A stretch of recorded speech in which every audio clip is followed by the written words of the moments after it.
Alors bonjour à toutes et à tous. Alors aujourd'hui je vous amène dans le sanctuaire des salons parisiens à la porte de Versailles bien entendu, et je vous invite à aller à la rencontre des médecines douces. Voilà, je vous dis à très bientôt dans le salon. Bye bye.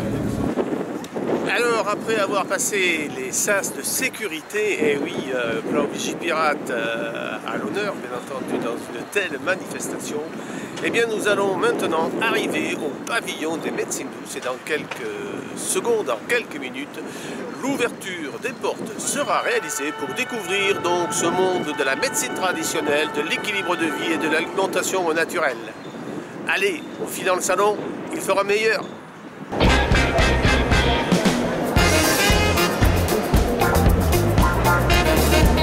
Donc c'est se chouchouter, c'est se faire du bien, c'est bien manger, savoir.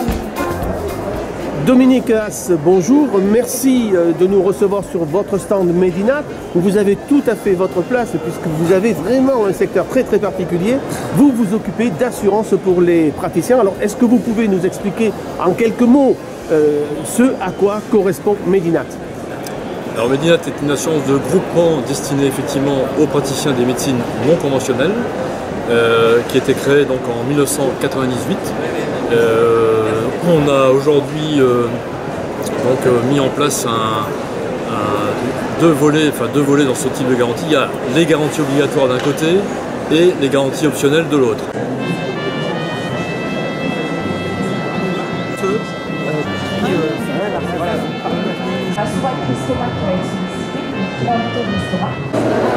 Alors Samten, bonjour. Bonjour. Alors d'abord, je suis ravi de voir qu'il y a des praticiens qui osent expliquer leur méthode et je vous en remercie mille fois. Alors, si je ne me trompe pas, vous êtes spécialiste du massage tibétain. Est-ce que vous pouvez nous préciser d'abord, l'histoire du Tibet, tout le monde la connaît, mais peut-être nous expliquer davantage la particularité de ce toucher? Alors le travail déjà en soins tibétains, on travaille sur trois choses: le corps, l'esprit et le mental. Donc, corps, esprit, mental sont trois choses totalement différentes mais qui sont totalement connectées. Et le but de la thérapie tibétaine est de reconnecter en fait toutes ces petites choses pour comprendre comment notre corps fonctionne et comment notre esprit fonctionne. Donc en fait, c'est la recherche d'un équilibre physique, mental. Tout à fait. Alors, écoutez, merci. Alors, vous enseignez sur quelle région? Je suis sur Paris, dans le 9e. Ok. J'ai un cabinet place de Clichy. Je propose différentes thérapies. On va travailler la mémoire du corps par la pratique énergétique, le toucher, la digitoponcture également, c'est plus dans ce domaine-là. Et le travail aussi un peu spirituel. Okay. Aider les gens à comprendre le fonctionnement aussi de la spiritualité, parce qu'il y a beaucoup de choses, les gens sont un peu perdus, et c'est très important d'avoir des gens qui ont une certaine connaissance et qui ont aussi un certain vécu sur le terrain. Et j'ai eu la chance de pouvoir étudier avec beaucoup de moines tibétains. Mais écoutez, je vous remercie mille fois pour ces explications claires, nettes et précises. Et puis, on va dire à nos amis qui vont regarder cette vidéo, de cliquer sur votre lien. www.lesperlesdutibet.fr. On va recommencer parce que dans la prise, je ne l'ai pas entendu. www.lesperlesdutibet.fr. Lesperlesdutibet.fr. Et bien écoutez, on va s'y rendre avec grand plaisir. Bon salon, bonne continuation. Au plaisir. Merci, à bientôt.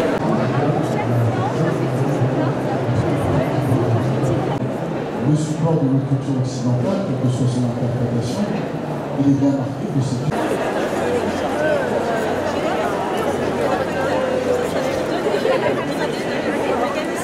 Daniel, écoute, merci de nous recevoir dans le cadre de ton salon, le salon du bien-être, dans le stand donc, qui s'appelle Christo et Pierre et Christo, pardon. Et je voudrais que tu nous dises quel est l'apport de la lithothérapie dans l'équilibre de vie, par exemple. Alors, on va déjà pas parler de lithothérapie, même si on parle des pierres. On va parler d'outils de conscience. D'outils de conscience, puisque la lithothérapie est issue d'une longue tradition dans laquelle la qualité des pierres et surtout le poids, les origines des pierres, etc. n'étaient pas tellement prises en compte. Et aujourd'hui, on est sur une attention extrême sur les origines, le traitement qu'on apporte aux pierres et surtout la qualité qu'elles ont pour pouvoir nous accompagner déjà dans un travail personnel. Bonjour, donc on est sur un stand du massage du ventre, hein, le Shinetsang, ce fameux massage du centre, le centre de nos émotions. Hein. Alors est-ce que vous pourriez nous en dire un peu plus? Alors le Shinetsang, c'est un massage taoïste du ventre. Pourquoi taoïste? Parce qu'il s'appuie sur la théorie des 5 éléments.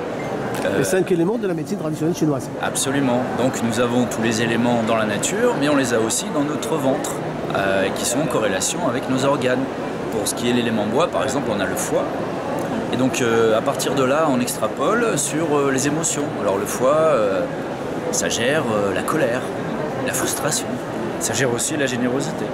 Alors quand on fait un Shinetsang, on va toucher ce foie. Et essentiellement, on va toucher les parties qui sont un petit peu en tension, les parties qui souffrent, les parties qui sont un petit peu repliées sur elles-mêmes. Et donc avec le toucher de la main et du doigt, on arrive à nettoyer le foie d'une manière physiologique, mais aussi d'une manière énergétique. Des fois on laisse passer, on voit pas. Les pérodicopie, tu l'as vu, on t'a pas. Moi j'ai rien vu. Parce que vous pouvez pas voir. Joël Savatowski, bonjour. Ah, je te connais depuis déjà de nombreuses années. Tu es une référence dans le massage puisque tu fais partie des gens qui ont un peu défriché ce métier, avec d'ailleurs des grands combats contre tes propres frères du métier. Ah ouais. Et donc c'est un grand plaisir pour moi aujourd'hui de t'interviewer et de nous parler peut-être de ton parcours, de ce qui a fait ta réussite, parce que tu as une réussite indéniable, et puis comment tu vois ce métier demain. Alors on y va, comme tu veux. Bah, c'est une vaste question déjà, parce que si je parle de mon parcours, j'en ai pour longtemps. Mais enfin, on pourrait dire en quelques mots rapidement que au départ, je suis masseur-kinésithérapeute quand même. Oui, ne l'oublions pas. J'ai essayé de faire bouger les choses au sein de ma profession, ça n'a pas été de la tarte. On m'a même dit le massage, ça ne nous intéresse pas. Ça, c'était au début. Alors, c'est vrai que j'ai eu envie de le développer de toute manière avec tous les gens qui sont prêts à le faire. Pourquoi? Parce que je me rends compte que c'est fantastique, quoi. Le toucher. Alors, mon école s'appelle le toucher massage, l'école du toucher massage. C'est pas par hasard, hein.